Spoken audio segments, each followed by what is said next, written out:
Enough na cookies. Kasama ka naman eh. Natulog kayo? Natulog? Hi guys! Gulit na gulit.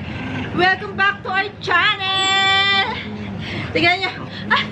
Ito yung aming pagkakadating ko ng bahay. Ito yung nangyayari. Nagwawala sila kasi kala mo isang taon akong nawala. Kahit 30 minutes. Yan. Pag open ko ng camera, nanahimik sila. Diba? Liligo ka na. Ha? Liligo na ko. Ito sino? Si Bonjing. Diba? Iyaking. Ang kalat nyo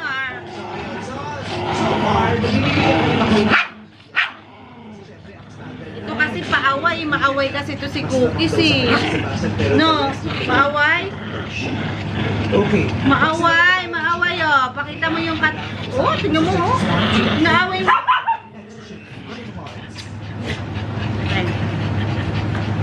Hi guys. Ay, talaga naman. Si Loso. Nagsiselos. Lahat sila nagsiselos guys. And alam nyo ba, pag uwi ko dito sa bahay, na-stress ako. Kasi, yung aking halaman guys, naiirita ako eh. Napatay ko. Naiirita ako guys sa aking plants. Ay nako. Galing ako sa mall. Tingnan nyo naman yung ano ko. Hindi dyan ako naiirita ha. Cotton. Nagbablog na ako. Tingnan nyo oh. Pero napansin nyo yung aking mukha, ano siya, parang lumiwanag na. May ginagamit sa mukha ko. Nagwawala yung tubo ko. Pero, meron akong pimple dyan. Ito yung tatlo na wala, no? Hala, nagwawala pa din. Kailangan ko na magpadilig ng plants, pero, tingnan nyo yung ginawa ng pusa. Ito, nakita ko na to kanina. Kung kailan nakasakay na ako sa sasakyan, yan ang nakita ko. Pero, ang mas matindi dyan, guys, is ito. Tingnan yung ginawa sa ating, ang pangalan nito, Domesticum. Nawala na, guys, yung mga mga dahon. Alam nyo kung bakit? Ito, tumaob. Inano ng pusa. Nakakalungkot naman. Pusa to kasi, si Kisses. Pag may pusa, naamoy niya. Tignan nyo, oh, tumagili din to. Ayan. Aalisin ko na to dito. Kaya magre-rearrange ako dito, guys. Kasi tignan nyo. Nai-stress talaga ako. Alam nyo ba, eto. Ayan. Ano ba to? Barswanum ba to? Nandito yan sa taas. Ayan, oh. Nandito yan. Hindi ko alam kung bakit napapunta siya dito sa baba. Ayan o.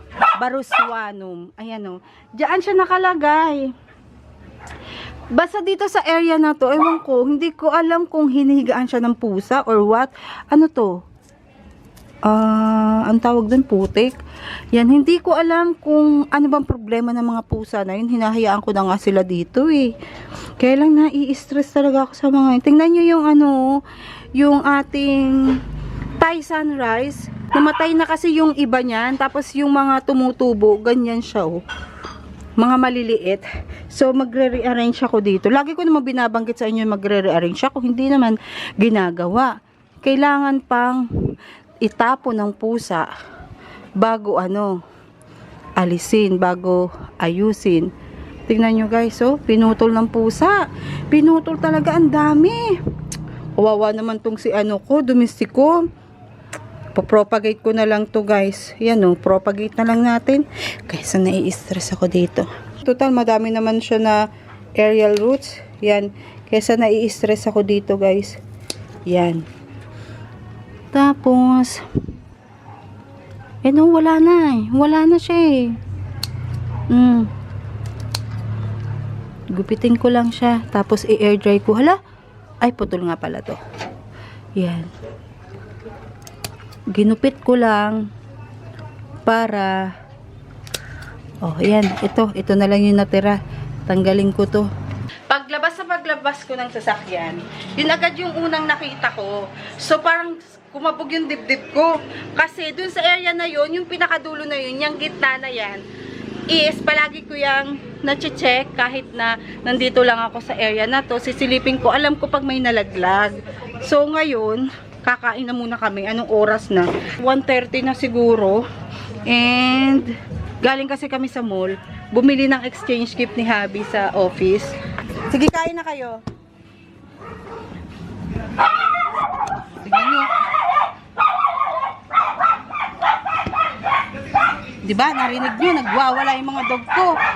Alam nyo yung inaaway nila? Pusa. Pusa, ano pa?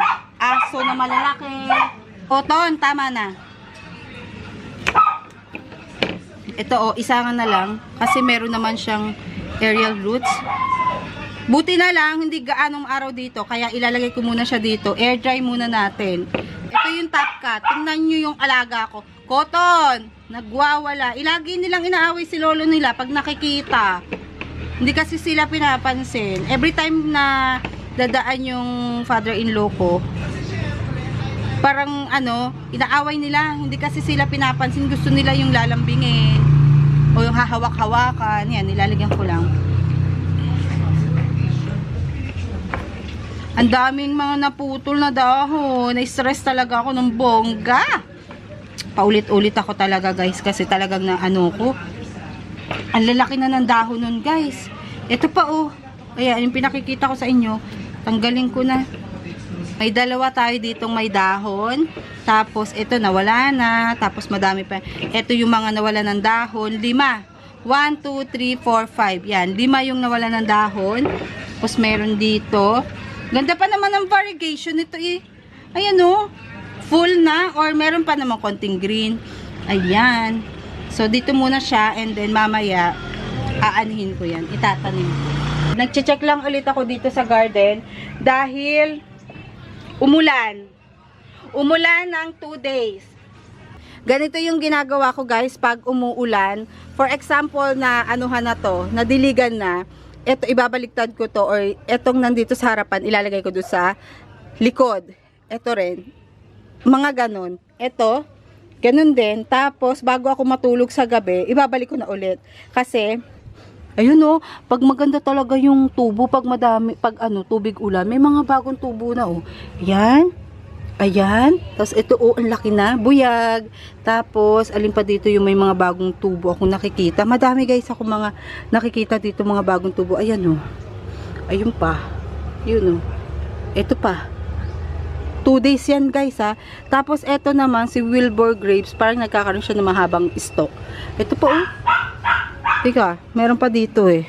Ito oh, ang bilis lumago. Tsaka ito. Ito rin nagkakamero na. Basta talaga tag-ulan. Yan. Pinabali-baliktad ko lang. And ito rin. Tignan nyo guys oh. Ang ating Pubicalix Pink Silver Ghost. Ayun na siya. Nakuha ko lang siya ng 2 dahon. Tapos merong papalabas na 2. Or nakalabas na yata. Na maliit pa sila guys. Tapos nung pagdating dito sa akin. Siguro mga after 1 to 2 weeks, ayan, may nagkaroon na siya ng dahon. And then, ngayon meron na ulit. Ayan pa. And then, yan. Lalagyan ko sila ng trellis. And then, eto, hindi ko pa rin siya naripat. Pero, look naman, meron na siyang bago. Mitrata Silver Splash ang tawag dyan. Tapos, eto naman, konti lang yung nakikita ko sa kanya. Ayan pa, oh. Inihintay ko na magdahon siya ng at least 2 bago ko siya i-ripat. Tapos, eto naman, 4 na agad yung naidahon. Ang ganda ni Minibel Splash, oh. Ang ganda. Yun. Ito, ang ganda naman ito. Meliplua ang pangalan nito, guys, eh. Tapos, eto na. Ay, sabi ko, hindi ako mag-update sa inyo, diba? Sabi ko, next year na. Pero, wala lang. Natutuwa lang ako dito sa ating bagong tubong dahon. 4. Ayan. Tapos, meron na namang, ay, hindi 4. Oh, 4 nga. 1, 2. Basta 2 dahon ko lang to na ano eh, na bili. Kakain na daw kami. Yan. Ito madami ng dahon na to mangyayari. Ayun pa oh. Buyag. Pinaulanan ko din to si Compacta. Alam nyo guys, ito mabait na siya sa akin. Gising na siya. Kasi ilang buwan to na hindi siya, wala siyang growth. Ayan. Tapos ngayon, mabilis na siya. Hanggang dito na inaidahon niya sa akin. Pababa. So, kakain muna kami. Magkakape na lang ako. Kakape muna ako. Tapos, gagawin ko na yon. Nag-vlog ulit tayo. Nakapag-vlog tayo ng di oras. Anong level? 1 to 10? Siguro mga... Yan! Han, ang puti ng mukha ko ngayon. Ang puti. Pero, So, ano daw ang mga top may ano siya. girls? May ganun talaga pag magkakaano ka, diba? Kaisa, dalawa, ayan. Kumikinis na yung mukha ko ulit. Nag-grocery pala kami, kaya sobrang kalat. Ayan, and kumakain na si Cotton, si Cookies, and si Kisses. Ayan, hiwa-hiwalay kasi eto, mang-aagaw ng pagkain to. Ang dami kong dumating na Shopee. Nagliligpit ako dito guys, kaya ganyan. Tapos eto mga fan na kinuha ko sa sasakyan kasi i-charge ko ulit. Ito, ano to masiba kumain. Grabe, nagwawala siya pag ano. Ang bigat na kasi niya eh. Nagwawala siya pag walang pagkain. Di ba dapat ang aso once or twice a day kumakain? Ito kasi ano eh, may pang alas 10, may tanghalian, minsan nag-aalmusal pa yan, meron pa siyang hapunan, meron pa yung midnight snack, may mga ganyan pa yan guys. Itong isang to, si Cookies, ano siya, parang gusto, kung kailan lang niya gustong kumain, siguro mga once, yan, dire-diretso kain niya. Ito rin, twice siya kakain, tapos mag-aano na lang siya, snack. Ito, tingnan nyo, nangaagaw na yan. No, tama na, daddy oh. Hi guys, I'm back, and nagputulang ulit ako, para hindi sayang yung oras ko dito sa pagpo-propagate. Wala kasi akong potting mix, wala akong cocoa chips eh. Pero ginupit ko na to. Ilan to? 1, 2, 3, 4, 5. 5 pots yung gagawin natin dito kasi ano siya, masyado na siyang mahaba dun sa mother plant. And ginupit ko na para sabay-sabay na silang magpo-propagate. Isang date na lang ba yung gagawin ko. Yung mga Florida Beauty biglang nagmura, no? Pero hindi ko siya ma-let go kasi sobrang mahal niya before nung nabili ko. And yun. Kuha ko ng ano, cup. Meron ako ditong na-order before pa to. Mag-iisang taon na siguro to na na-order ko. Cocoa chips kasi yung in-order ko before. Tapos, malaki sa cocoa cubes. Hindi lang cocoa cubes yung, ano niyan, yung ipinadala sa akin before. Gupitin ko lang to para habang tinatanim mong ating domesticum is na-air dry siya. Hindi kasi siya maganda yung aking nilagay dito. Yung ugat niya namatay. So, tanggalin ko na. Yun. Namatay lang yung ugat niya.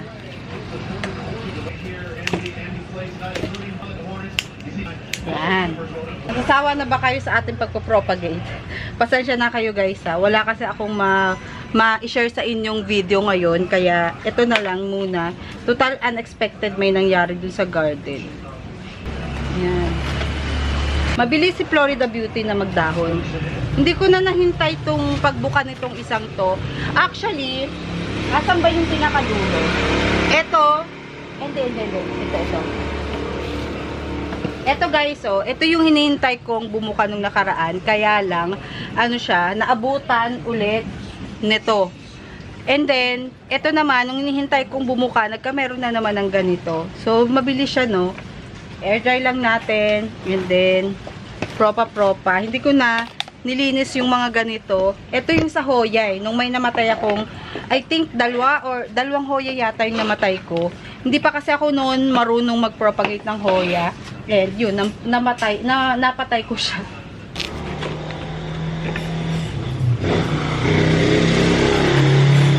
And then, ito potting mix. May potting mix na ako dito na ano eh. Ayun o, yung nagawa ko. Ayan. Tapos, sabi nila lagyan ko daw ng straw. Wala akong straw guys eh. Ano lang yung meron ako dito, stick. Kaya lang, sige. Maglagay ako ng stick dito. Ayan, tuyo na yung dito. Kailangan matuyo siya bago ko ipat. Ang dami kong nabili na cup na ganyan. Tapos, yung susunod niyan, mas malaki. I think ano to, 6 ounce. Tapos, ito ay 8 or 10. Basta ganyan. Para pag diniligan natin, nandito yung tubig.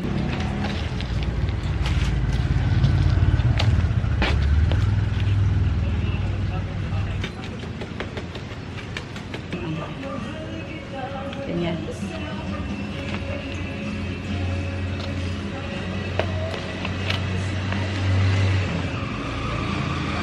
I-double pack din natin to. Grabe. Yan o, tignan nyo, ang ganda ng potting mix. Hindi ako magbebenta ng potting mix, guys, ha. Ano lang, natutuwa lang ako ang premium ng potting mix na ginamit ko ngayon, ha. Yan. Tignan nyo. And then, ipapat natin siya ng double. Didiligan ko yan or lalagyan ko ng tubig dito mamaya. Tatapusin ko lang tong ginagawa ko and then babalikan ko kayo. And ngayon naman, maglalagay ako ng stick kasi tumutumba siya. Dahil wala ako nung wire, ito na lang yung gagamitin ko.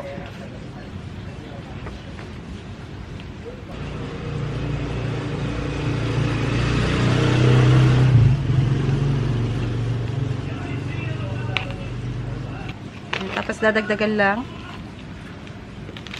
Yan. Okay. Okay guys, tapos na. And nilalagyan ko na lang siya ng water. Ganito ako maglagay ng water guys ha. Nalagayan ko na ng mga stick. And na-rest ko na din to ng mga 30 minutes. Bumalik lang ako. Total nilagyan naman nating seal, yung sugat. Basta fast draining yung lalagyan nyo ha. Tapos i-check nyo kung hanggang saan yung tubig. Ayan o. Dumidikit pa siya sa paso, yung sa unang paso. Ito o, dito. Dapat hindi siya didikit. Ganyan lang. Ay, teka, meron pa, kulang pa. Mga ganito lang. Ganito lang yung gagawin nyo pag ididiligan nyo yung bagong tanim na halaman. Dapat hindi didikit yung water sa unang pot or plastic pot na ginamit natin para hindi mabababad yung tubig dun sa, doon sa potting mix. Para lang magkaroon ng moisture yung loob. Isa pa. Kuha pa tayo ha. Ano. Mabilis siyang bumaba ang tubig. Ayan o. Kita nyo, bumababa na agad yung tubig niya. I-check lang natin kung hanggang saan yung water. So, kulang pa to. Dito ko siya lalagyan sa may ugat. Active roots yun. Tapos, hintayin lang natin siya na mag-set yung tubig. Mag-set or bumaba. Ayan, sakto na to. Hindi na yan lalapit sa bagong paso. Ayan o. Tinansya ko lang. Then, yun na. Ganun lang guys, ang gagawin. Tapos hindi ko muna siya papaarawan. Mga variegated yung pinropagate natin ngayon. Mabilis ang propagate lang. Tapos etong mga to, ipapatong ko lang siya sa potting mix. Ito. Sa ibabaw lang, hindi na natin siya kailangang 2, 4, 6. Ito. 6 pa lang dahon yung nalagas ng domesticum. So dapat ito ay ilalagay ko siya sa isang paso na tatakpan. Andun. Meron pa doon. So, hindi ko na ipapakita sa inyo. Same lang naman.